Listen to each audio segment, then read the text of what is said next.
Listen, Canada is a modest country.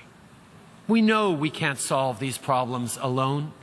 We know we need to do this all together.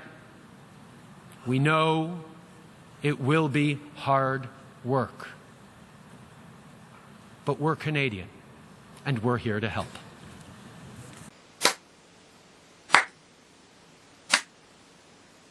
Prime Minister Justin Trudeau, in his recent speech to the UN General Assembly, trotted out stereotype after tired Canadian stereotype, from the hard-working Canadian who is unfailingly polite even while complaining, to eager beaver Canada, which in Boy Scout fashion is always ready to help. Well, as nauseating and content-free as Trudeau's speech was, I think the main message we can take away from it is that Canada is looking to re-engage with the international community through international institutions like the United Nations, from which we withdrew considerably under Harper's Conservatives. I mean, let's be honest, Canada's not a huge force on the international stage. We have a very small population and a negligible military force, which means that traditionally Canada has tried to take more of a moral leadership role. And a lot of people would like to see us occupy that same position again. But I think what leaves me with more of a bad taste in my mouth even than this cringeworthy speech by the Prime Minister is the fact that it follows so closely on all that business with the Saudi arms deal. You know, the one where Canada's selling jeeps to Saudi Arabia, which makes it pretty hard for Canada to exert any kind of moral authority in the international community. Now, you might remember that Trudeau's Liberals had all kinds of reasons for going through with the deal. First of all, there was the fact that Harper's Conservatives signed off on the full $15 billion worth of arms shipments, which, thanks to a Freedom of Information request, we found out was false, and they'd actually approved only $4 billion worth, meaning that Foreign Affairs Minister Stéphane Dion had signed off on the lion's share of the deal, which decision Trade Minister Chrystia Freeland was comfortable with. And in response to criticism of his decision, Dion countered with, well, if Canada didn't sell him, someone else would. Hardly the stance of a country that's looking to occupy a position of moral authority in the international community, is it? Why else does the government want to go ahead with this deal? Well, according to the secret memo prepared for Stéphane Dion, Saudi Arabia is a key Western military ally in the Middle East and supports international efforts to counter ISIS in Iraq and Syria, as well as counter instability in Yemen. Counter instability in Yemen. Huh. Yeah, that's interesting. What exactly is happening in Yemen anyway? Well, the government, which is Sunni, is backed by the Saudis, and the Houthi rebels who are fighting the government are Shia and backed by Iran. Now, the Houthis started off back in the 80s as a kind of religious and cultural movement, but they became politicized after the US invaded Iraq in 2003. And even though power has changed hands in Yemen since then, the Houthis still continue to fight the government. And the Yemeni government gets help fighting back from the Saudi Arabian National Guard, which, by the way, is who gets most of the armored vehicles that Canada is exporting to Saudi Arabia. Sounds pretty straightforward so far, right? Well, there's a few tiny complications. When we sell arms to other countries, we have to consider a couple of things. The first is the intended end users of the Canadian light armored vehicles, namely the Saudi Arabian National Guard. And human rights groups have alleged that they used Canadian labs to suppress pro-democracy uprisings in Bahrain back in 2011. And they've also used labs, although apparently not Canadian ones, to suppress Shia dissidents in their own country in Eastern Province. And perhaps most shocking of all, the Saudi government declared Sada City a military target and deliberately destroyed a hospital run by Doctors Without Borders. Targeting and deliberately killing civilians like this is a war crime. Now, all of this fighting has decimated Yemen and left half of the population malnourished or food insecure. And on top of that, the Yemeni army has its hands full and can't really deal with the Houthis, who are now branching out into Al-Qaïda in the Arabian Peninsula. Well, surely Canada isn't allowed to export arms to countries that deliberately attack civilians. Well, Dion's own secret memo says that in deciding whether to issue export permits, they need to consider whether the nature of the goods or technology proposed for export lends itself to human rights violations and whether there is a reasonable risk that the goods might be used against the civilian population. Well, clearly they've been used for human rights violations and for attack against the population. So what did Dion's department have to say about the uprising in Bahrain, for example? To the best of the department's knowledge, Saudi troops were stationed to protect key buildings and infrastructure and did not engage in suppression of peaceful protests. The Canadian government is brandishing this to the best of our knowledge line like a get-out-of-jail-free card. Now, so far all we've been talking about is when the intended end user, in this case the Saudi National Guard, gets the weapons we're selling them as planned. Well, what happens when someone else gets their hands on them? Remember the Houthis? Well, as it happens, they have gotten a hold of Canadian weapons which were never intended for them. And the Houthis have been committing war crimes left, right, and center, targeting the city of Taiz as well as Saudi border towns, and deliberately targeting hospitals and schools. Well, surely the Canadian government had something to say about that. Yes, indeed. Canada's embassy in Riyadh assesses that a Canadian-made sniper rifle was likely captured from Saudi forces by Houthi fighters during military operations along the Saudi-Yemeni border. This type of battlefield loss of equipment is to be expected as a result of military operations. Official Canadian government analysis?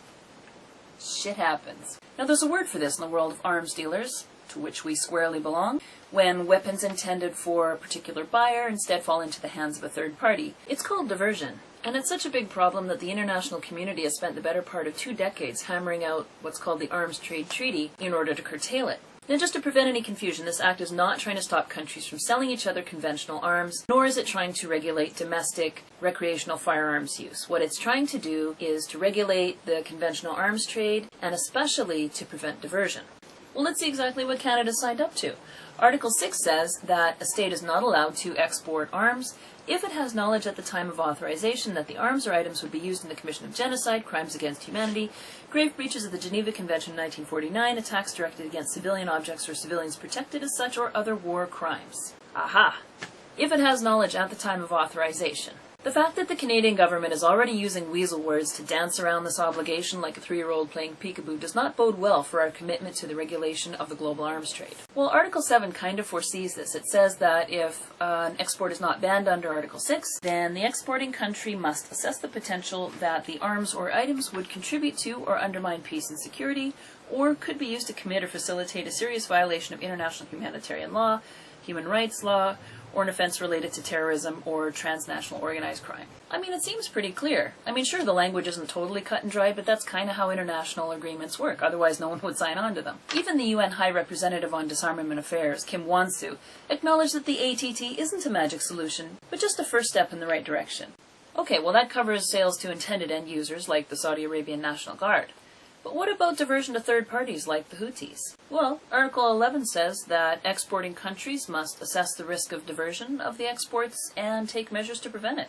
So, I mean, that's pretty clear too, even if it does place the onus squarely on the exporting country. So it's up to Canada to make sure that we're complying with the letter and spirit of the law. No one's going to come chasing after us if we don't. But it already seems pretty obvious that Canadian arms manufacturers have no intention of following the letter or spirit of the law, and the Canadian government has no intention of making them. The LAV-3s that we're selling to the Saudis are manufactured by General Dynamic Land Systems based in London, Ontario. Another Ontario arms manufacturer, the Strike Group, sold armored vehicles to Libya, even though Libya is subject to economic sanctions under Canada's Special Economic Measures Act. Strike was even warned by UN investigators about a possible violation of sanctions, but ignored it and went ahead and sold them anyway because, well, money. And it's not the first time either. Vehicles that Strike sold to the South Sudanese police ended up being diverted and used in the country's brutal civil war instead. Well, surely Stéphane Dion and the Department of Global Affairs should be shocked and outraged at this. Well, in fact, their official position is that since the Strike Group's UAE branch, not the Ontario one, is the one that brokered the deal, Canadian law doesn't really apply. Translation?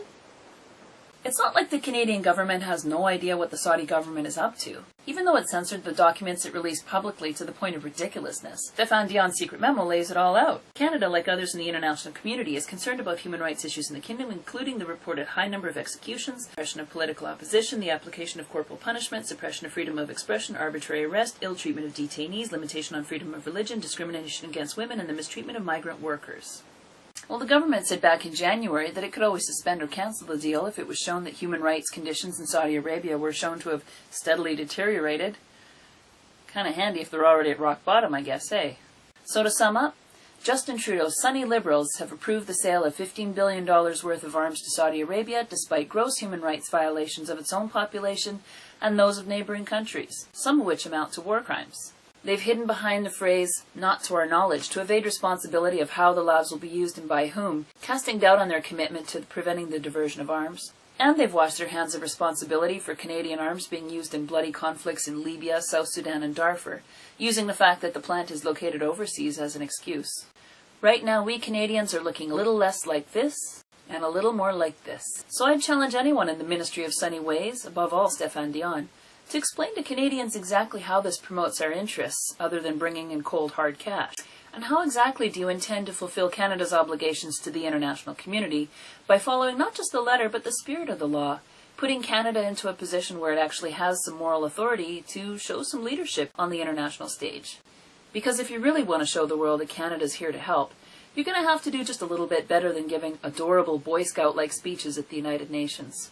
Thank you guys so much for watching to the end of this ridiculously long video. Let me know in the comments below what you think. Please subscribe if you haven't already, and I'll see you next Monday. Bye.